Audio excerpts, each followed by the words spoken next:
Hey, Mom. I wanted to express gratitude for the wedding gifts. I really appreciate all the appliances you got me. It's great that I can always count on you for the big things. Oh, absolutely, sweetheart. Congratulations on your upcoming wedding. I only wish I could do more for you. But honestly, it's been my pleasure. There's no need for you to thank me separately like this. After all, I am your mother. Well, thank you. But, you're not technically my biological mom. Wait, what? What do you mean, dear? Oh, come on. No need to play coy. You're not my biological mother. But I wanted you to know that I'm so grateful for everything you've done for me. Uh, Wait. Hold on a second. What are you trying to say here, Eleanor? Did you actually think I didn't know? You thought I believed you were my birth mother all these years? What on earth are you talking about? I am your mother, Eleanor. Seriously, no need to play innocent. Just because you've raised me for 28 years doesn't mean you're biologically related to me. It's not like feeding me, dressing me, teaching me things over the past 3 decades made my genes suddenly yours. It's not like all the care and love you've given me somehow changed me to be your own daughter. Hold up, Eleanor. What's going on? Why are you saying this? Don't try to act clueless. Stop saying what? It makes you sound stupid. Raising me and pretending to be my biological mother all this time? It's not fair to my real mother, you know. Can you even imagine how she must have felt after losing her baby to someone else? Eleanor, I am genuinely confused. Where is all of this coming from? What have you heard? I can't believe you're spewing out these awful, hurtful things at me. Are you even thinking about what you're saying? Hurtful? Seriously? What about you essentially taking someone else's baby? You don't get to accuse me of being hurtful. Eleanor Barnes! Oh, so you're the hurtful one now. What about you stealing a newborn from a real mother? If it weren't for you, my real mom could have married Daddy, and the three of us could have been a real, true family. If it weren't for you, I would never have had to grow up with a fake mom. My poor birth mother had to go on living her life with her heart broken into a million pieces, and I ended up living this humiliating pretend life, all because of you. Eleanor, you were completely misinformed. I didn't steal you as a baby. You're suggesting something illegal and horrible. Your birth mother actually handed you over to me, willingly. She said she wasn't going to raise a child as a single mother. She made a deal that she would disappear from your life as long as I raised you.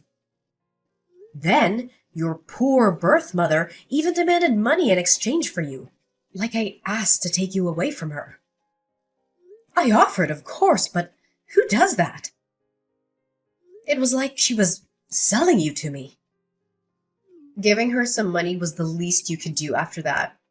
She gave you her baby, for God's sake. Have you been sore about the donation all these years? Have you been keeping a score or something? That's really trashy. And you wouldn't even have taken me so eagerly if you weren't barren yourself, would you? So don't give me any of that, oh, I raised you with my heart crap, because you didn't do it for me. You did it for yourself, and you did it to satisfy your own selfish greed of being a mom and a wife. To fulfill your ideal of a perfect family. You probably pretended your butt off so you could appeal how perfect a mom and wife you are to Daddy. Sweetheart, I never once thought of you as anything other than my own daughter. I cherished you as a precious gift. I spent the past 28 years being thankful and showing that through raising you. I'm so proud of the woman you've become. I understand that the wedding planning can be stressful, but let's not let it get between us. Huh. Always riding that high horse, Paisley, huh? Just take a moment to step down and try to understand how my real mother must have felt. Step out of that fake, cheerful facade of being my mom and see the reality the rest of us have experienced. Do you even have an ounce of decency? I'm not your daughter anymore. I won't play along with your charades or any other fake roles you want me to take on. So save yourself the trouble and don't bother showing up at my wedding or sending emails. Just stay out of my life. I'm cutting ties with you. I'm moving forward into a new chapter, and I'd prefer if you weren't part of it. Got it? Eleanor, how long have you known that I'm not your biological mother? And who told you? Well, now you're asking. Daddy spilled the beans about 3 years ago. Yeah, around the time I met Miles. We all used to hang out together. Daddy, my real mom, Miles and I. Dinners, shopping trips, you name it. You genuinely had no clue? What? Are you serious? I can't believe your father would do that. Well, serves you right for thinking you could tie Daddy down by having a baby. Any baby, that is. We all know you wanted nothing but to use me as a bargaining chip to keep Daddy for yourself and provide for you. Did you really think building your happiness on other people's sadness wouldn't have its consequences? As I already said, I did not steal you away from your birth mother. Eleanor, you have to believe me. And I provided for myself as much as your father did. I didn't have to depend on him entirely. Yes, I am unable to have children of my own, but that is not at all the reason I raised you like you were. Your birth mother, she threatened to discard you at some orphanage like a piece of garbage if I didn't take you. Her word, not mine. And to my eternal shame, I did think about letting her do what she said. Because after all, she was your father's mistress and you were their illegitimate child. But sweetheart, I took you in because I loved you from the moment I laid eyes on you, and your tiny little fingers wrapped around my tongue. I didn't think twice about what it meant to mother your husband's child he had with a mistress, because I fell in love with you so deeply and so utterly. How you came into this world did not matter anymore. Just that you did come into my world. Can't you understand that, baby? Ugh, please spare me the tear-jerking drama. This isn't Hollywood. Save your sappy stories and just leave me alone. I've already confirmed my birth mother's attendance at my wedding. As my real mom, of course. And Daddy should be sending over divorce papers soon. Divorce? What? Ugh, why are you being so slow? Daddy told me he has never forgotten about my birth mother, his true love. He couldn't leave you because you were so adamant about giving me a proper childhood with loving parents and all that crap. But now that I'm a grown adult who can take care of herself, he's finally opening his eyes to the possibilities, I guess. To go after his own happiness. See, if it weren't for you, the three of us could have lived happily as a real family. You tore us apart. You shattered our future together. And you've had your share of fun. It's time to set things right, Paisley. So leave us be. And if it turns out it's your turn to spend the rest of your life in sadness and regret, then deal with it. My mom surely did for long enough. All right, if this is what you truly want, I'll leave you to be with your real parents. Mind you, I'll have to cancel the $30,000 charge on my credit card for the things I ordered off your registry. And I'll have you and your daddy's belongings packed up into suitcases or something and leave them by the door. Come get them and go on off to wherever it is that you want to go off to. Whoa, wait, what? Cancel this stuff for my registry? Why would you do that? Those are for my wedding. Why would you cancel gifts from a registry, Mom? Mom? I thought you didn't want me to be your mom, let alone think of me as one. If I could, I would get a refund on everything I spent in the past 28 years raising you. But since I can't do that, I'm only canceling the gifts that I mistakenly purchased for a wedding I'm apparently not even invited to anymore. Oh, your honeymoon was reserved with my credit card too, wasn't it? And your wedding venue. What about the catering service? Flowers? Photographer? I believe there was a videographer too in there somewhere. I wonder what the last-minute cancellation fees for those places will amount to. Surely not a drop in the bucket compared to what I've gladly spent on you your whole life. Oh my god, that's so petty. You can't take back gifts. Who does that? You got me those things because you wanted to, didn't you? There are no take-backs. How do you call yourself a mother? It's your only daughter's wedding. Oh, I thought I couldn't call myself a mother. Isn't that what you were telling me? You can run along to your precious birth mother and ask for help. Why don't you? Surely she can help with the venue and the food and the photography and the honeymoon. Since she loves you so much and has never had the chance to show it, surely she'll jump at the chance. Wow. So there it is. You did think of me as a stepchild, didn't you? Your words say you love me like your own, but your actions speak volumes about how you really felt all these years. You kept a tally of the money you spent on me. Seriously? Would you have done that if I were your real biological daughter? You know what? Fine. My mom can cover the venue and honeymoon. Miles probably has some money saved up too. We don't need your help. All we need from you now is to sign those divorce papers. You got it. The sooner, the better.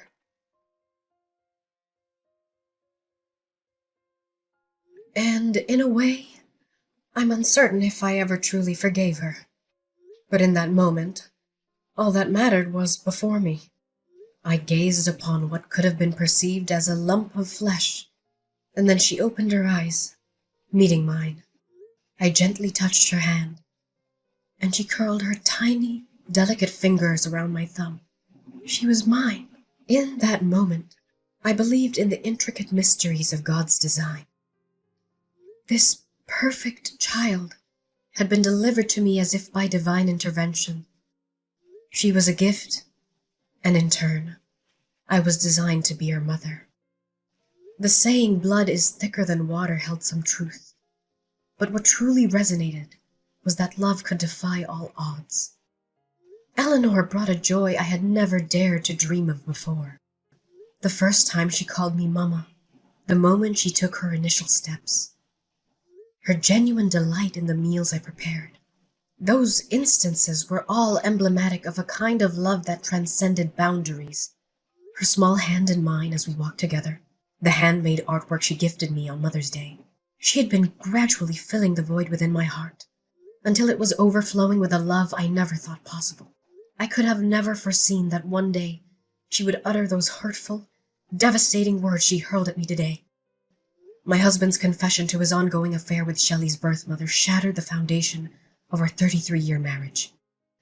Our life together unraveled in the blink of an eye as we walked out of the courtroom with our marriage officially dissolved. Once back home, I hastily gathered their belongings, tossing them into any available box, and left them outside my door. The sight of my now half-empty home was a stark reminder of the abrupt changes that had befallen me.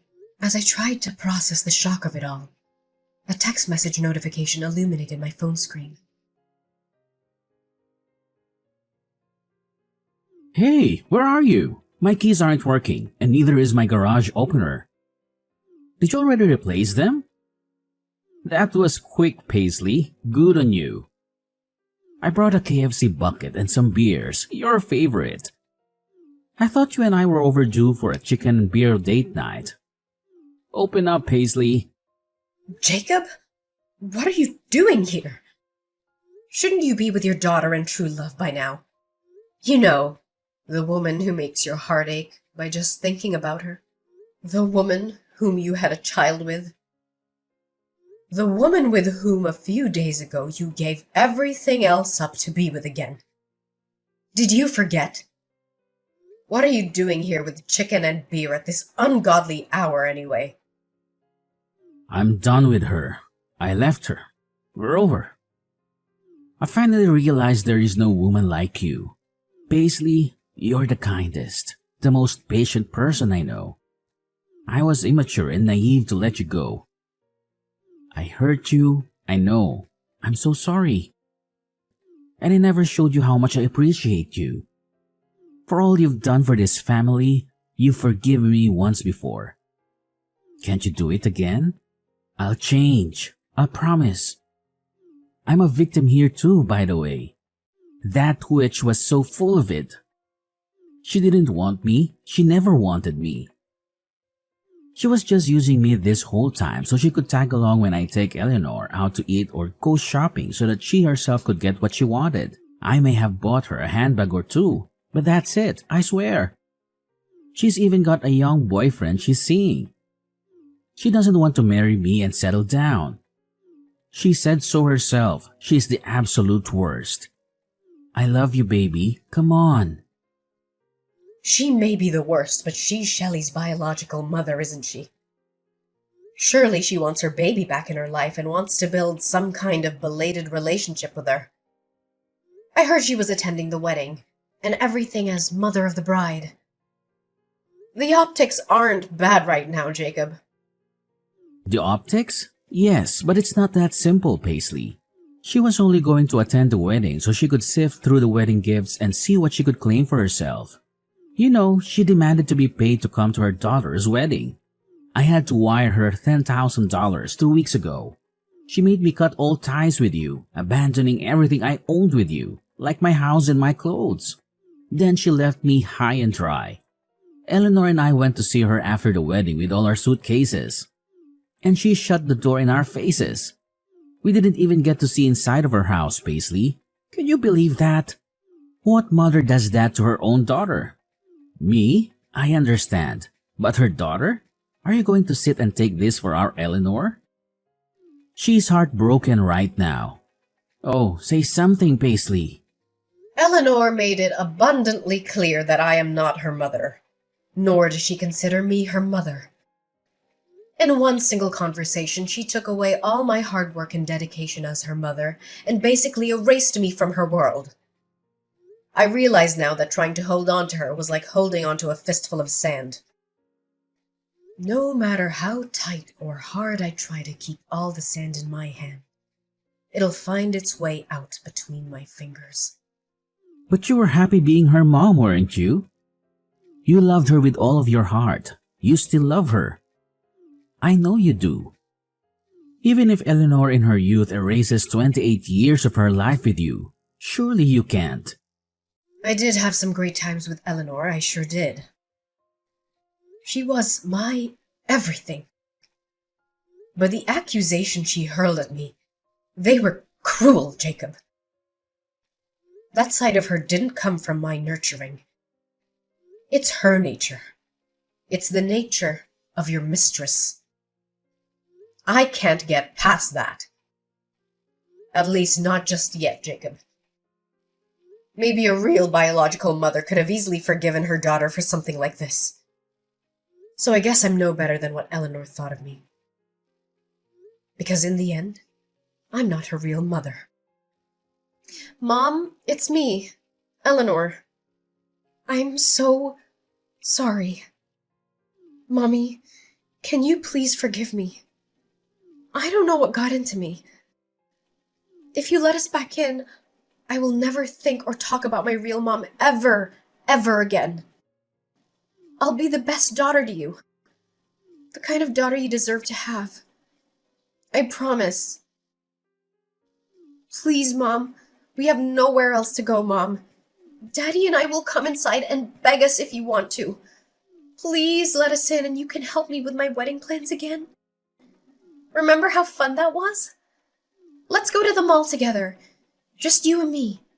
Like old times. We can stop at the food court and get some cheese fries like we used to.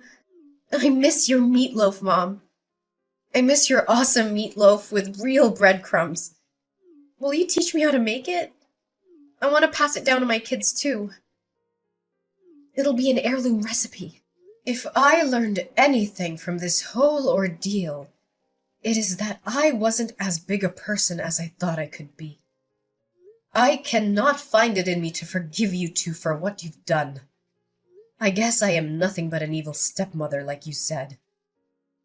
After all, our relationship ends here, Eleanor and Jacob. Thank you for the many happy memories you've allowed me the past 28 years, Eleanor. Whether they were real for you or not, I will cherish them forever.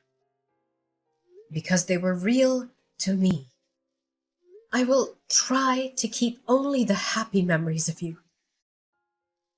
But now it's time for you to leave me and never come back. Don't make this any messier for us.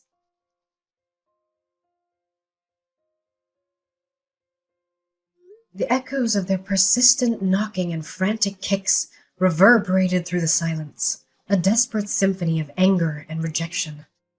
I stood on either side of the door, the barrier between my past and the uncertain future I was determined to embrace.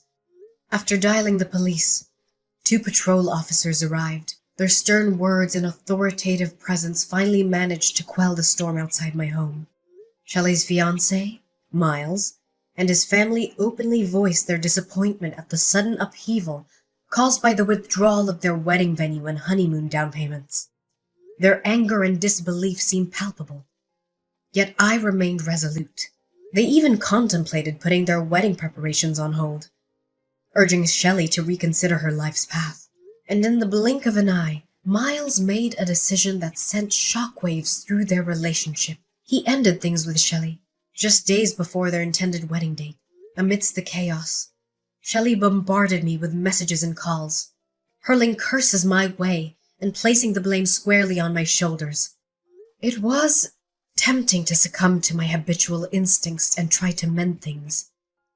But I recognized that I needed to tread a different path. I needed to stop giving them space in my life and focus on rebuilding my own.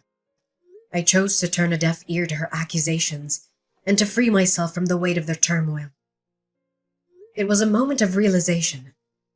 If anything needed fixing, it was my own life, my own happiness. As the days passed, their presence faded like a distant memory, and the quiet solitude that embraced me was a welcome change. Looking back, it's bittersweet to think that my prime years were dedicated to nurturing a child who, in the end, mirrored the darkness of her birth mother. However, I carry no regrets. Shelley, in her own twisted way, taught me invaluable lessons about love, resilience, and the boundaries I needed to establish for my own well-being. Now, as I stand at the crossroads, I'm ready to pen a new chapter in this uncertain adventure called life. The pages ahead are blank and full of possibility, and I'm determined to fill them with my own happiness. Free from the chains of the past.